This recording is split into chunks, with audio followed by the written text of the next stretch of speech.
एक टाइम पे शाहरुख खान को बॉलीवुड का मार्केटिंग किंग कहा जाता था।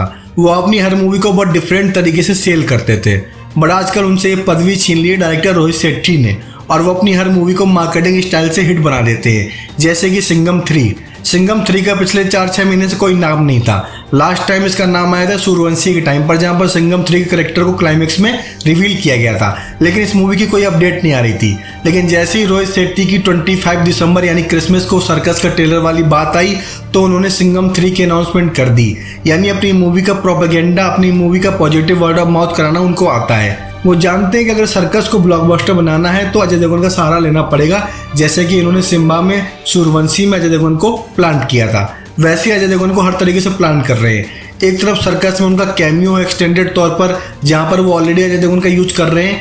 इसके अलावा सिंघम 3 अनाउंस करके उन्होंने दिखा दिया कि जब तक सिंघम 3 का मोमेंटम रहेगा, सर्कस भी हॉट टॉपिक बनी रहेगी। और इसीलिए अजय देवगन की मूवी की डेट, उसके अनाउंसमेंट, उसकी प्रोडक्शन का वर्क डिसाइड कर लिया गया है। इवन इस मूवी का टाइटल भी अनाउंस कर दिया गया है, जिसका नाम है सिंघम अगेन, यानी सिंघम 1, सिंघम 2 और अब सिंघम अगेन वाली बात हो गई है। तो यहाँ पर टाइटल रिवील करना, इसके अलावा उसकी पोस्ट प्रोडक्शन की डिटेल रिवील करना, कहीं ना कहीं सर्कस के लिए मार्केट तैयार करने वाली स्ट्रेटजी है, जो कि काफ़ी इफेक्टिव है।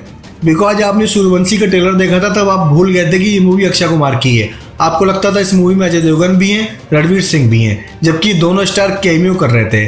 वैसा ही आप भूल जाएंगे कि ये मूवी रणवीर सिंह की है सर्कस। यहाँ पर आपको बार बार अजय देवगन आएंगे, और आप अजय देवगन को भूल भी जाएंगे तो सिंघम अगेन की बार बार न्यूज आएगी। यानी हर तरीके से रोहित शेट्टी ने जाल बिछा दिया अपनी यूनिवर्स का, अपनी मार्केटिंग स्ट्रेटजी का।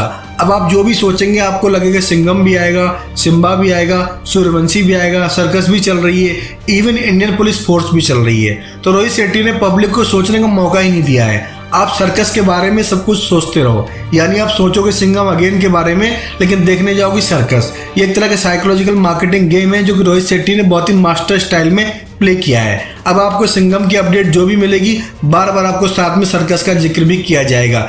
इवन सोशल मीडिया पर जो न्यूज चलेंगी, जो कैंपेन चलेंगे, वहाँ पर अजय देवगन की बात होगी, और अजय देवगन की बात के साथ साथ ये बात भी होगी कि अजय देवगन बहुत ही जल्दी एज ए कैमियो सिंघम 3 के अलावा सर्कस में भी दिखाई देंगे। और वैसे भी अजय का कैमियो का रिकॉर्ड बहुत ही गोल्डन टच वाला है, फिर चाहे वो RRR हो या गंगूबाई काठियावाड़ी हो, या फिर ये मूवी आने वाली जो सर्कस है वो। तो यहाँ पर अजय देवगन का गोल्डन टच दो तरीके से, पहले उनकी मूवी सिंघम अगेन का अनाउंस होना, दूसरा सर्कस में उनका एक्सटेंडेड कैमियो होना। यानी रोहित शेट्टी के लकी चार्म बन चुके हैं हमारे एक्शन जैक्सन अजय देवगन। और आपको याद होगा, रोहित शेट्टी के टैलेंट पर बिलीव करने वाले इकलौते एक्टर अजय देवगन थे।